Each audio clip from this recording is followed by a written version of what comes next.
اگر جمهوری اسلامی بره هممون آزاد میشیم و از شر همه این مکافات‌ها خلاص میشیم. پس هممون برای یک هدف واحد بجنگیم، با جمهوری اسلامی. اما اگر شما در یکی از این مناطق محروم زندگی میکردید، این تناقض به شما فشار نمی آورد؟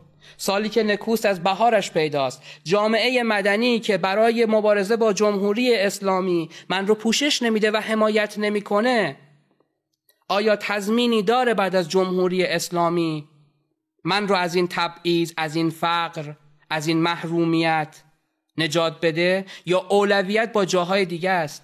هموطنان عزیز، در کمال فروتنی و خضوع این حرف رو میزنم. ملازادم فاحشه است.